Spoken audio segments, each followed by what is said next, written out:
Hello friends, welcome back to my channel. Today, we're diving into the fascinating world of inductance. You might be wondering, what is inductance? Well, get ready to uncover everything hidden about anything related to inductance. If you are visiting my YouTube channel for the first time, don't forget to support the channel by liking and subscribing to the channel. Hit the notification bell so that you will be notified whenever I post important tutorial next time. In this tutorial, we will cover the followings. 1. What is inductance? 2. Factors affecting inductance. 3. Types of inductance. 4. Magnetic coupling factor. Lastly, applications of effect of inductance. Stay tuned.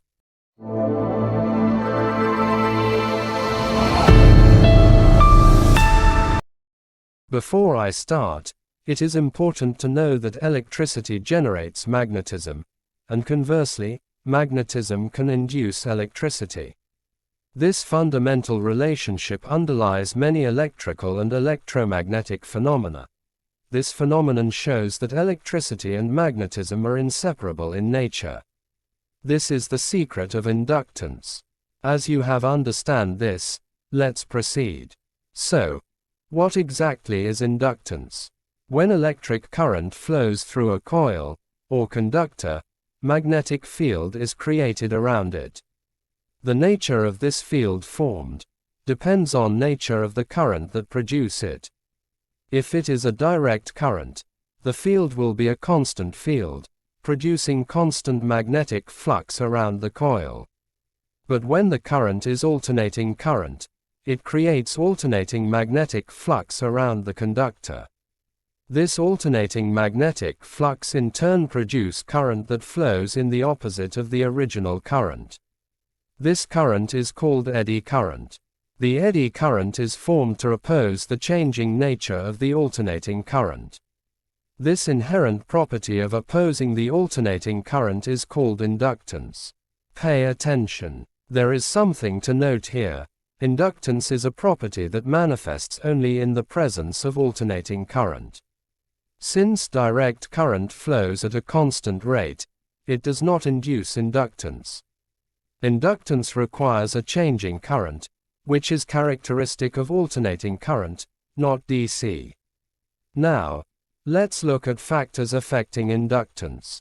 The following factors affect the inductance in a circuit. 1. Number of turns in the coil.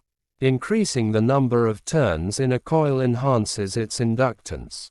A greater number of turns amplifies the magnetic field strength for a given current, resulting in higher inductance. 2. Area of coil. Inductance is directly proportional to the coil cross-sectional area. A larger coil area results in greater inductance, as it offers less resistance to the development of magnetic field flux for a given magnetic force. 3. Material of the core. The inductance of a coil increases with the magnetic permeability of the core material. In other words, using a core with higher magnetic permeability boosts the coil inductance. 4. Length of the coil. The inductance is inversely proportional to the coil length. A longer coil has lower inductance, while a shorter coil has higher inductance. Now that we've covered factors affecting inductance, let's explore types of inductance. Inductance is classified into two types as 1. Self-inductance. 2. Mutual inductance. So, what is self-inductance? As we have known that only alternating current causes inductance, let's proceed. As an alternating current flows through a coil, or conductor, it generates a changing magnetic field around it. This fluctuating magnetic field then induces EMF in the coil, causing an electric current to flow. This current flows to oppose the original current.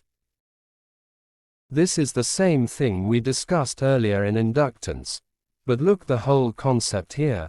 The current is due to its own magnetic field. That's why it is called self-inductance. Pay attention, this current produced in the coil is called eddy current. The EMF that induced the eddy current is called back EMF. Summarily, self-inductance is a current-carrying coil producing its own current. Now, let's move on to second type of inductance, which is mutual inductance. As we have understood the effect of inductance in one coil, let's see what happens when the coil is two coils. So, what is mutual inductance? Here, it is important to know the keyword, which is mutual. The word mutual simply means two things sharing one thing in common. This means a shared magnetic field between two coils, or conductors. Here, one is primary, which is the source, and the other secondary, which is the receiver. From this insight, let's proceed. We have two coils, 1 and 2. If an alternating current passes through the coil 1, it generates an alternating magnetic flux around. As the coil 2 is very close to it, the varying magnetic flux in coil 1 induced EMF in it.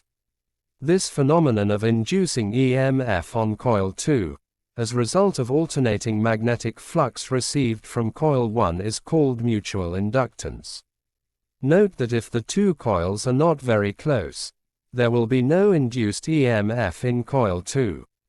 This brings us to the term called magnetic coupling factor. The magnetic coupling factor measures how efficiently two coils, or conductors, are magnetically connected. It's the ratio of mutual inductance to the self-inductances of the coils. Its values range from 0 to 1. 0 means no coupling. 1 means perfect coupling. Let's briefly look at factors that influence this magnetic coupling. This includes physical factors. 1. Distance between coils. Increasing distance reduces coupling efficiency. 2. Coil geometry. Shape, size, and orientation of coils affect coupling. 3. Core material. Type and properties of core material impact coupling. Electrical factors. 1. Frequency. Operating frequency affects coupling efficiency. 2. Current levels. Higher currents can improve coupling. Environmental factors. 1. Temperature. Changes in temperature can affect coupling. 2. Magnetic interference. External magnetic fields can impact coupling. As we have explored self and mutual inductances, let's move on to the differences between the two. Now, what do you think is the difference between self and mutual inductance? Let's analyze this. 1. Self-inductance occur in a single circuit, while mutual inductance occur in two circuits magnetically coupled together. 2. In self-inductance, induced EMF opposes the change in its own current, while in mutual inductance, induced EMF appears in the secondary coil, opposing the change in the primary coil's current. 3. In self-inductance, EMF induced is proportional to the rate of change of its own current, while in mutual inductance, EMF induced is proportional to the rate of change of another coil's current. 4. Self-inductance depends on the coil's own properties, number of turns, area, core material, while mutual inductance depends on both coils' properties and their relative placement.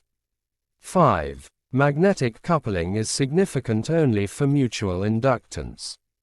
Lastly, where can all these inductances find their applications? Let's see where they apply. Mutual inductance finds its application in the followings. 1. Transformers. Mutual inductance is used in transformers to step up or step down voltages. 2. Inductive coupling. Mutual inductance is used in inductive coupling to transfer energy between circuits. 3. Wireless power transfer. Mutual inductance is used in wireless power transfer systems to transfer energy wirelessly. 4. Electrical motors. 5. Electrical generators. 6. Radio frequency circuits. Mutual inductance is used in RF circuits to couple signals between stages. Etc. Self-inductance finds its application in the followings. 1. Filters. Self-inductance is used in filters to block or allow specific frequencies. 2. Resonance circuits. Self-inductance is used in resonance circuits to tune frequencies.